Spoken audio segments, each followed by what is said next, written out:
one of the most highly paid and respected women in the history of entertainment, Oprah Winfrey. Oprah Winfrey. Oprah Winfrey. Oprah Winfrey. Oprah Winfrey. So this show that just getting underway nationally. It's going to do. It'll do well. And if it doesn't? And if it doesn't, I will still do well. I will do well because I'm not defined by a show. You know, I think we are defined by the way we treat ourselves and the way we treat other people. I didn't know the future, but I knew who was in charge of the future. You will at some point fall. And when you do, I want you to know this, remember this, there is no such thing as failure. Failure is just life trying to move us in another direction. Now, it doesn't matter how far you might rise. At some point, you are bound to stumble. Learn from every mistake, because every experience, encounter, and particularly your mistakes are there to teach you and force you into being more of who you are. And then figure out what is the next right move. And there will be times when making the next right decision will be scary. I tell you a secret, that's how I've gotten through every challenge without being overwhelmed, by asking, what is the next right move? You don't have to know all the right moves. You just need to know the next one. And it's okay to be scared. In fact, if you weren't scared, I'd be scared for you. But let me repeat something that the most extraordinary, certainly one of the most extraordinary men I've ever known said. May your choices reflect your hopes, not your fears. I know not what the future holds, but I know who holds the future. Because life is always talking to us. And this is what I do know. When you tap into what it's trying to tell you, when you can get yourself quiet enough to listen, I mean, really listen, you can begin to distill the still small voice, which is always representing the truth of you from the noise of the world. And you can start to recognize when it comes your way. You can learn to make distinctions, to connect, to dig a little deeper. You'll be able to find your own voice within the still small voice. You'll begin to know your own heart and figure out what matters most when you can listen to the still small voice.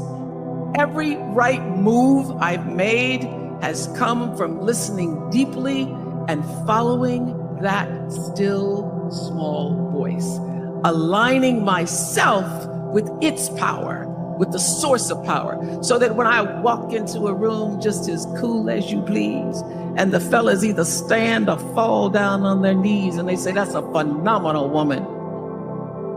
Because for so many of my earlier years, when I was the only woman, I was the only person of color, the one nobody expected to be in the room at the table on the anchor desk, co-anchoring the news here in Nashville in 1975, walking into boardrooms in the 80s, negotiating deals to own my own show.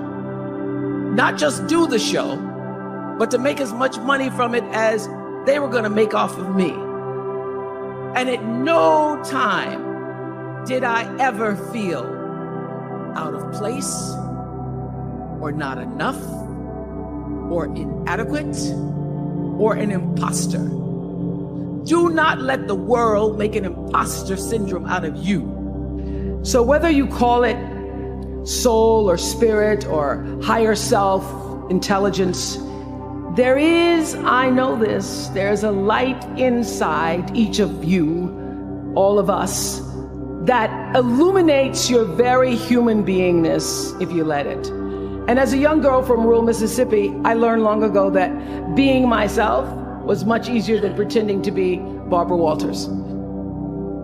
Although when I first started, because I had Barbara in my head, I would try to sit like Barbara, talk like Barbara, move like Barbara. And then one night I was on the news, reading the news, and I called Canada, Canada. And that was the end of me being Barbara. I cracked myself up on TV, couldn't stop laughing, and my real personality came through. And I figured out oh gee, I can be a much better Oprah than I could be a pretend Barbara. Well, this is what I know for sure. There will never be anything in your life as fulfilling as making a difference in somebody else's. Everybody here wants to see you take your integrity, your curiosity, your creativity, your guts, and this newfound education of yours, and use it to make a difference. Everybody always thinks you got to go do something big and grand. I'll tell you where you start. You start by being good to at least one other person every single day. Just start there. That's how you begin to change the world, by just being good to one other person. It doesn't matter if it's a member of your tribe or a stranger on the street. I'm here to tell you that a little act of compassion can be a lifesaver for somebody who receives it, but also for you who offers it. Just extend yourself in love and kindness to somebody. And as my dear friend Maya always said, love recognizes no barriers. It jumps hurdles, it leaps fences, it penetrates walls to arrive at its destination full of hope. And when you step out in love, you become someone's hope. And I know that becoming hope in the world won't always be easy. There'll be times when you get to your wit's end, but there's another old proverb that says, when you get to your wit's end, remember that's where God lives. I would add that when you get to your wit's end, it's also a good idea to remember that you've been there before, because we are among the toughest, most resilient people the world has ever seen. From time to time, you may stumble, fall. You will for sure count on this. No doubt you will have questions and you will have doubts about your path. But I know this, if you're willing to listen, to be guided by that still small voice that is the GPS within yourself, to find out what makes you come alive, you will be more than okay. You will be happy, you will be successful, and you will make a difference in the world.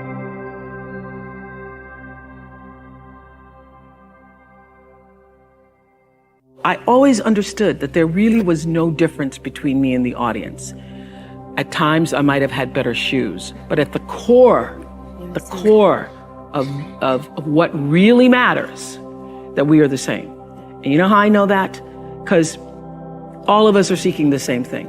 You're here at this fabulous school, and we'll go out into the world and each pursue based upon what you believe your talents are, what your skills are, maybe your gifts are, but you're seeking the same thing. Everybody wants to fulfill the highest, truest expression of yourself as a human being. That's what you're looking for. The highest, truest expression of yourself as a human being. And because I understand that if you're working in a bakery and that's where you want to be, and that may be what you always wanted to do, is to bake pies for people or bake cakes for people or to offer your gift, then that's for you. And there's no difference between you and me, except that's your platform. That's your show every day.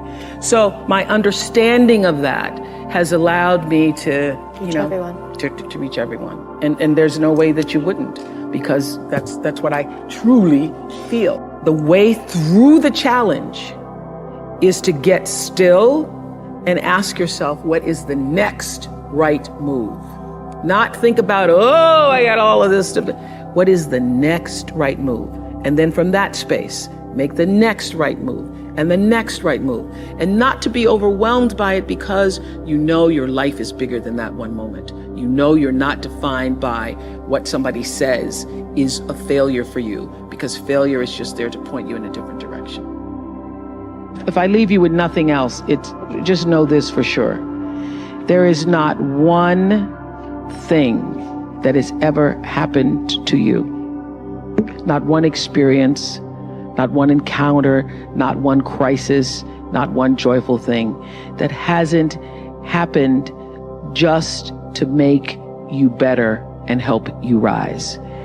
Every single thing you're calling in, whether you know it or not, when you figure out that you are calling it in, when you actually start meditating or praying or doing or having a spiritual practice, which is the number one thing you need if you want to be successful in the world. You need something that gives back and nourishes you, regardless of what you call that. You need to fill your cup so that you can be so full your cup runneth over and you have enough to give to other people. If you don't fill your cup, you end up dried up. You end up tired, exhausted, and don't have enough to give to other people. You end up resentful every time somebody asks you because your cup is empty and now they want some of yours. So your number one job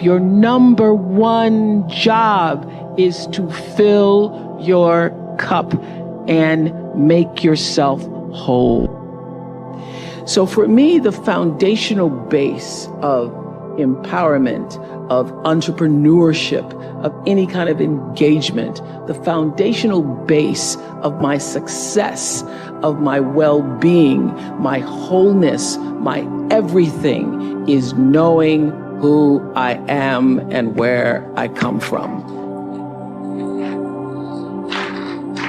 In my living room right now is a painting that I've owned now for 30 years. You can Google it. It's called To the Highest Bidder. And it's at the center of my house. And it's at the center of my house because it actually is symbolic of the foundation of not the house, but the foundation for my life. The painting is by Harry Roslin, who was a genre painter in the early 20th, late 19th century. And the painting's over 6 feet tall, and it shows a slave woman on the auction block holding her daughter's hand. And I cannot come in the door, my front door, or I cannot leave without passing that painting. I am reminded of where I come from every day of my life, and I am reminded because I never want to forget it. And in my library, I have a framed list of enslaved African-American people, remember I showed you, who were held in bondage on various plantations, listed in the ledgers alongside the cows and the horses and the buggies and the other property. And I pass this list every day. And often I stop in front of it and just speak their names out loud and their ages. Jonas, 11 years old, $500. Sarah, 41 years old, $900. Elizabeth, 57, $800. And I force myself to consider the absurdity and the obscenity of prices being affixed to each one should they be placed up for sale. And I sometimes just pause before them with a prayer, particularly before I have to make a big decision about one of my companies or whether I move forward or whether I stay still. It reminds me, speaking those names out loud, not only of where I've come from, but how far I have to go because of them. And it reminds me that I am never alone. It reminds me of what I've come through to get through. I say to my girls all of the time that your real work is to figure out where your power base is and to work on the alignment of your personality, your gifts that you have to give, with the real reason why you're here. That's the number one thing you have to do, is to work on yourself and to fill yourself up and keep your cup full. Keep yourself full. Now, I used to be afraid of that. I used to be afraid, particularly from people who say, oh, she's so full of herself. She's so full of herself. And now I embrace it. I consider it a compliment that I am full of myself. Because only when you're full, I'm overflowing, my cup runneth over. I have so much to offer and so much to give. And I am not afraid of honoring myself. It's miraculous when you think about it. Everybody has a different talent. And the reason we're all so messed up is because you're looking at everybody else's talent and wishing you had some of their talent. All the energy that you spend thinking about, wishing about, being jealous of, envious of anybody else is energy that you're not only putting out is going to come back to you negatively, but you're taking that away from you. All your energy should be forced on, what do I have to offer? What do I have to give? How can I be used in service? Because Dr. King's message of not everybody can be famous, but everybody can be great, because greatness is determined by service. And there is not a job in here that you can do that you don't switch the paradigm to service and not make that job more fulfilling. I don't care what the job is. If you say, I'm a singer, I'm a dancer, I'm an artist, I'm a teacher, I'm a nurse, I'm a doctor, I'm a janitor, I'm a clerk, if you say, if I look at this from how do I use this in service to something bigger than myself, it no longer becomes a job. It becomes an offering to the world. The first law is the third law of motion in physics, which says, for every action, there's an equal and opposite reaction. And we showed that very beautifully in The Color Purple, when Miss Seeley says to Mr., everything you even try to do to me is already done to you. That is not just a rhetorical saying, that is law. That is Newton's third law of motion in physics, which says everything that goes out is coming back. It's just like everything that goes up is coming down. May take it a long time to come down, is coming down. Everything that goes out is coming back, it's coming back. So to answer the power of manifestation and meditation, what meditation does is sync you up with the source. What meditation does is allows you to literally tap into the power that created you, so that you are in alignment with that. And so when you carry that out into the world, everything that you do comes from the center of that alignment that's coming from the source that we call God, we call divine energy, divine intelligence, whatever name you want to give it, we call life. When you are synced up with life, life just gives to you.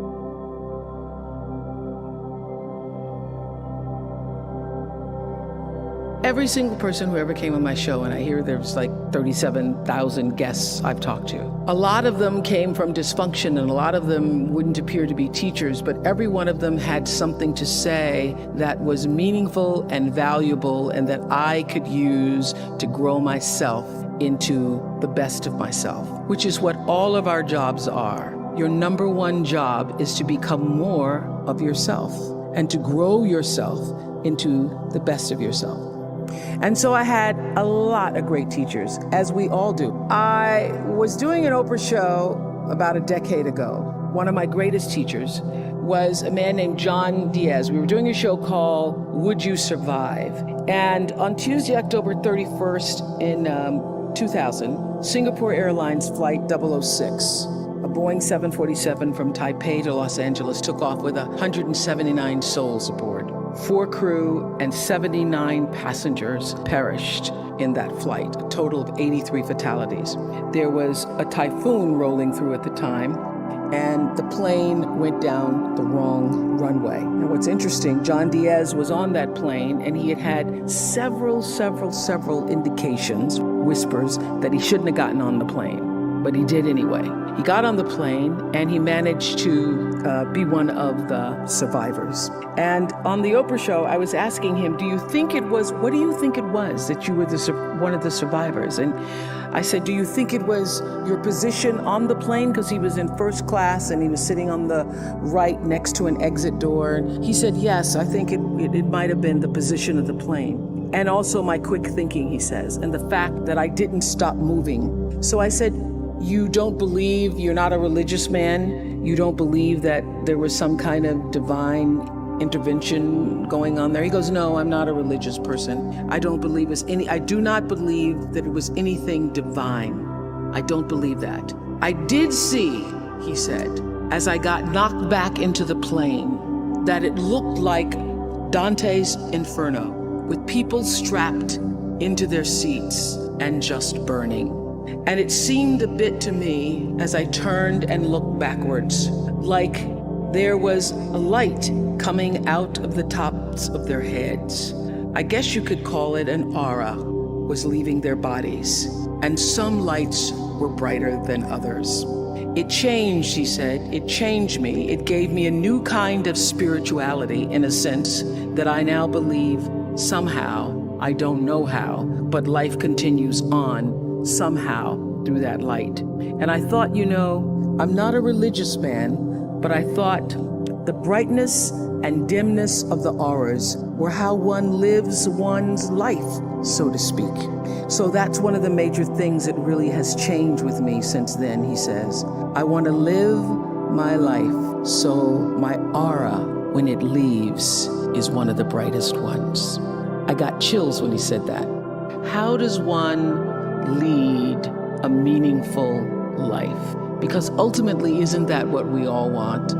We want to lead a life so that however we transition, people can say, wow, that was a bright one. That was a bright light. First of all, I think that it comes from a deep sense of awareness about who you are and why you're here. It comes from being in touch with, on a regular basis, the appreciation and the holy gratitude that should fill each of our hearts on a regular basis, just knowing what a privilege it is to be here and to be human. To me, successful is getting to the point where you are absolutely comfortable with yourself. It does not matter how many things you have acquired. The ability to learn to say no and not to feel guilty about it, to me, is about the greatest success I have achieved. The fact that I have, in the public side, done whatever, it's all a part of a process for growing for me. But to me, to have the kind of internal strength and internal courage it takes to say, no, I will not let you treat me this way, is what success is all about. It's the same thing that prevents you from being abused as a child, that prevents you from being abused as an adult, that allows you to build success for yourself. I will not be treated this way. I demand only the best for myself. All the mistakes I've made in my life, I've made because I was trying to please other people. Every one of them. There's not one that I've made because I did something because I really wanted to do this for myself. Every mistake I've ever made is because I went outside of myself to do something for somebody else that I should not have, to please them, just for the purpose of pleasing them. You are worthy to say no. That it's okay if you say no. It's okay if you say no and then people don't like you. That's really okay. The important thing is how you feel about what you're doing, how you feel about yourself. It's a long struggle, though. And I'm just hoping that, in the work that I do on the show and the speaking that I do around the country, and that young people who are watching this can get the lesson sooner than I did. Because it's painful, because you keep repeating it over and over and over until you get it right. And what I found is that every time you have to repeat the lesson, it gets worse. Because I call it God trying to get your attention, the universe trying to get your attention. So we didn't get your attention the first time, so we're gonna have to hit you a little harder this time. So I'm still doing it, I'm still learning.